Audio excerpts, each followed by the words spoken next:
Hola, qué bueno que nos acompañan en Del libro al micrófono. Hoy vamos a hacer una inmersión profunda en un libro fascinante y, la verdad, a ratos bastante inquietante. Es Psicología de los Grupos, de Amalio Blanco. Y la idea es tratar de responder una pregunta que yo creo todos nos hemos hecho alguna vez, ¿no? ¿Por qué un grupo puede llevarnos a hacer cosas que en solitario ni se nos cruzarían por la mente? Uf, es la pregunta del millón, totalmente. Y lo que vamos a explorar hoy, basándonos en el libro, es justo eso. Cómo mecanismos que parecen simples, como, no sé, la presión por encajar, Claro. la obediencia a una figura de autoridad o la mera división del mundo en un nosotros y un ellos, pueden transformar por completo nuestro comportamiento. Y la clave que el libro deja muy clara no es buscar monstruos o gente malvada. No se trata de eso. No, se trata de entender las situaciones que pueden empujar a gente común y corriente a cometer actos extraordinarios. A veces, para bien, y otras, para muy mal. Para empezar, el libro nos golpea con una idea central, y lo hace con una escena de película que se te queda grabada. La lengua de las mariposas. Sí, Exacto. Hay un niño, Monchiño, que adora a su maestro, don Gregorio. O sea, lo admira profundamente. Pero cuando estalla la guerra civil y la multitud se lleva al maestro tratándolo de traidor, el niño, presionado por su padre, por todo ese ambiente, por el miedo. por el miedo, corre tras él y le grita lo peor que se le ocurre. Traidor, rojo. Esa escena es el resumen perfecto de todo. Si pudieras mirar dentro del niño, solo hay cariño, admiración. No hay odio real. Para nada. Pero su conducta, lo que todos ven, es de una hostilidad brutal. Y te preguntas, ¿por qué? Claro, ¿de dónde sale eso? Pues de la situación, de la presión de la masa, de la necesidad de demostrar soy uno de los nuestros. Y ese es el punto de partida de psicología de los grupos. Para entender lo que pasa dentro de una persona, primero hay que entender la fuerza de lo que está pasando afuera. De acuerdo. Entonces vamos a desglosar esa fuerza. ¿Cómo es posible que un grupo construya su propia realidad, sus propias reglas, a veces de la nada? El libro nos habla de un experimento de Muzafer Sherif, que parece, no sé, de ciencia ficción. Es uno de los experimentos más elegantes, de verdad. Imagina esto. Te meten en una habitación totalmente a oscuras. No ves nada. Cero. ¿Ok? Y de pronto aparece un puntito de luz. Por un fenómeno de la percepción, el efecto autocinético, aunque el punto está fijo, tu cerebro te engaña, te hace creer que se mueve. Ah, claro. Y sin referencias, pues. Estás a ciegas, literalmente. Supongo que cada persona dirá algo completamente distinto. Exacto. Cuando lo hacen solos, las estimaciones son dispares. Uno dice que se movió 2 centímetros, otro 20, otro 8. Cada quien se inventa su propia norma. Pero aquí viene lo bueno. Sherif después junta a estas personas en la misma habitación para que hagan la tarea en grupo, ¿Diciendo sus estimaciones en voz alta? en voz alta. Y lo increíble es que sin discutirlo, sin que nadie diga, oye, pongámonos de acuerdo, sus juicios empiezan a converger Solos. solitos. El que decía 20 empieza a bajar su estimación, el que decía 2 la sube, y poco a poco, de forma espontánea, crean una norma grupal, una especie de realidad compartida sobre cuánto se mueve la luz. Pero lo que a mí me vuela la cabeza es lo que pasa después. El libro dice que cuando los vuelven a poner solos en la habitación, Ujú. siguen dando la respuesta del grupo. O sea, no es que fingieran para encajar, es que el grupo de verdad cambió su percepción. Precisamente, ahí está la clave. La norma no solo guió su respuesta en público, reconfiguró su experiencia privada. El grupo se convirtió en su ancla. Esto nos dice algo fundamental que recalca Amalio Blanco. Las normas sociales no son algo abstracto o externo. Son marcos que construimos juntos y que luego, nos hacen ver el mundo de una forma determinada. Ok, eso tiene todo el sentido cuando la situación es ambigua. Un punto de luz en la oscuridad, pues nadie sabe la verdad, así que te apoyas en los demás. Pero, ¿qué pasa cuando la verdad es evidente? Claro. Cuando el grupo dice que 2 más 2 son 5, y tú estás viendo con tus propios ojos que son 4. Esa es exactamente la pregunta que se hizo Solomon Asch y que lo llevó a diseñar otro de los experimentos más famosos de la historia. El montaje era súper simple. Se le mostraba a un grupo una línea y al lado 3 líneas de comparación. La tarea era decir en voz alta cuál de las tres era igual a la primera. Y la respuesta era obvia. Insultantemente obvia, o sea, no había lugar a dudas. Pero había un truco, claro. Claro. En el grupo todos eran actores, cómplices del experimentador, todos menos una persona, el sujeto real del estudio. Y en ciertas rondas, los actores, uno por uno, empezaban a dar con total seguridad la respuesta incorrecta. Me imagino la cara del participante. El conflicto interno de ¿me volví loco o se volvieron locos todos los demás? Total. ¿Y qué pasaba? Los resultados son impactantes. Alrededor de 1/3 de las veces, los participantes cedían. ¿Un tercio? Sí, daban la misma respuesta incorrecta que el grupo, a pesar de ver que estaba mal. El libro cita a uno de ellos que dijo algo que es revelador. Dudo de que tanta gente pueda estar en el error y ser yo solo el que tiene razón. ¡Qué fuerte! Es que la presión social puede ser tan abrumadora que nos hace dudar de la evidencia de nuestros propios ojos. Vale, ceder para no ser el raro, para evitar el conflicto, lo puedo entender. Pero una cosa es decir que una línea es más larga y otra muy distinta es, no sé, hacerle daño a alguien. ¿Hasta dónde puede llegar esa presión? El libro nos lleva de aquí a un terreno mucho más oscuro. Sí, aquí el salto es cualitativo. Nos lleva a los experimentos de Milgram sobre la obediencia. Stanley Milgram quería entender cómo personas normales habían participado en las atrocidades del Holocausto. Una pregunta muy pesada. Muchísimo. Y diseñó un experimento en el que un participante, el maestro, tenía que dar descargas eléctricas a otro, el aprendiz, que en realidad era un actor. Cada vez que cometía un error en una prueba de memoria, ¿no? Y con cada error la descarga aumentaba. Eso es. Y estaba la figura de autoridad, un científico con bata blanca, que era el que daba las órdenes. Si el participante dudaba, le decía con calma pero con firmeza: el experimento requiere que continúe. Y el actor, el aprendiz, empezaba a quejarse, luego a gritar de dolor, a suplicar que pararan. Incluso decía que tenía problemas de corazón. Hasta que al final se quedaba en un silencio sepulcral. La pregunta era: ¿cuánta gente seguiría hasta el final? Hasta administrar la descarga máxima de 450 voltios, que estaba etiquetada como peligro, descarga severa. Los resultados son de lo más escalofriantes de la psicología, yo creo. Totalmente. Cerca del 65%. Casi 2 de cada 3 personas. Es que es increíble. Llegaron hasta el final. Y eran personas comunes, no sádicos. Lo que Milgram descubrió, y que Psicología de los Grupos explica muy bien, es que al entrar en ese sistema de autoridad, la gente sufre un cambio. Un cambio. ¿Cómo? Dejan de sentirse responsables de sus actos. Pasan a verse como un simple instrumento que ejecuta los deseos de otra persona. Es lo que él llamó el estado agéntico.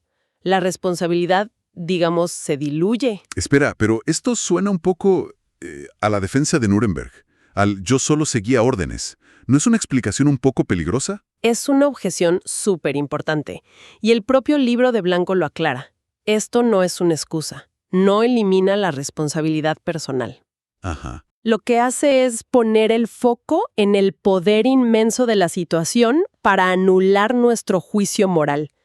Nos obliga a preguntarnos no ¿qué clase de monstruo haría esto?, sino ¿qué clase de situación podría llevar a una persona como yo a hacer esto? exacto. Y esa es una pregunta mucho más incómoda, porque nos hace ver nuestra propia vulnerabilidad. Muy bien. Hemos visto el poder del grupo sobre el individuo, pero el análisis se complica cuando entra en juego un segundo grupo. ¿Qué pasa cuando aparece un ellos para nuestro nosotros? Ahí la cosa se pone interesante. El libro explica que la simple categorización es suficiente para encender la mecha del conflicto. Y para demostrarlo no hace falta ni un conflicto real.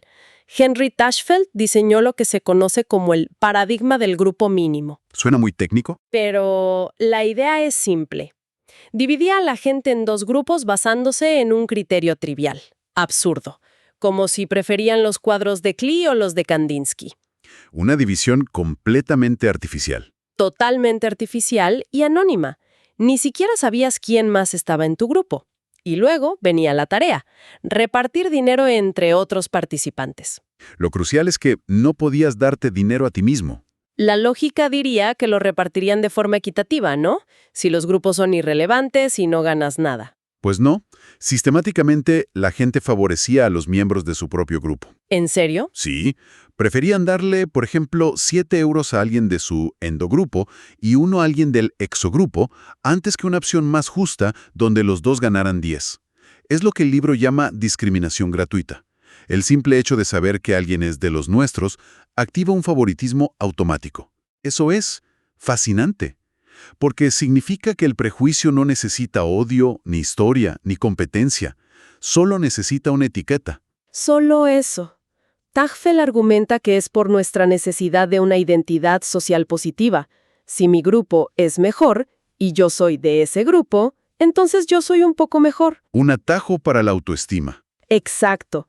Al favorecer a mi grupo, me estoy favoreciendo simbólicamente a mí mismo. Y si esa discriminación surge de algo tan trivial, ¿qué pasa cuando le metemos competencia de verdad?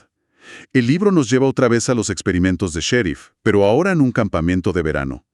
El famoso estudio de la cueva de los ladrones. Este experimento es casi una película de verdad. Sheriff dividió a un grupo de niños de 11 años, todos muy parecidos entre sí, en dos equipos: las águilas y las serpientes. En la primera fase, los mantuvo separados. Cada grupo desarrolló su propia identidad, sus bromas, sus lugares secretos. Se creó una cohesión interna muy fuerte. Y luego, en la fase 2, los puso a competir. Exacto. Organizó juegos, torneos, donde solo podía haber un ganador, con premios muy buenos para los vencedores y nada para los perdedores. Me imagino que la hostilidad explotó. Casi de inmediato. Empezaron los insultos, las acusaciones. Ellos empezaron. Pero la cosa escaló. Pasaron a robar y quemar la bandera del otro equipo. El conflicto se volvió muy, muy real. Y aquí viene la parte más importante del experimento, y yo creo, del libro. ¿Cómo se soluciona eso? ¿Cómo apagas el fuego? Sheriff probó varias cosas. Primero, el mero contacto. Juntarlos a ver una película, a comer. No funcionó. No. Para nada. Seguían separados, la tensión se sentía en el aire. La solución llegó con algo que él llamó metas supraordenadas. Que son básicamente problemas que son tan grandes que ningún grupo puede resolverlos por sí solo, que obligan a cooperar. Precisamente, por ejemplo, simularon una avería en el camión que traía la comida para todo el campamento. Y ni las águilas ni las serpientes podían moverlos solos. Tuvieron que ponerse de acuerdo, unir fuerzas, empujar todos juntos.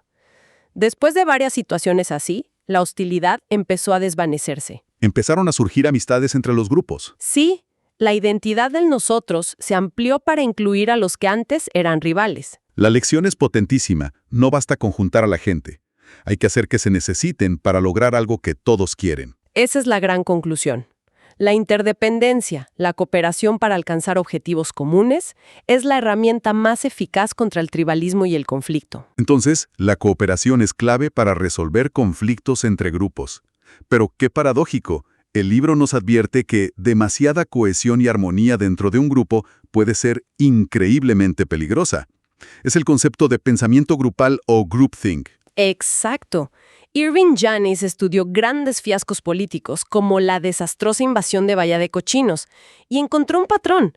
Cuando tienes un grupo muy unido, con un líder carismático y están bajo mucha presión, el deseo de mantener la unanimidad puede aplastar el pensamiento crítico. Es como si el buen ambiente del grupo se volviera más importante que tomar la decisión correcta. Justo eso. Y Janis identificó varios síntomas. Uno es la ilusión de invulnerabilidad, un optimismo ciego de «somos los mejores, nada puede salir mal». Ignoran los riesgos. Totalmente.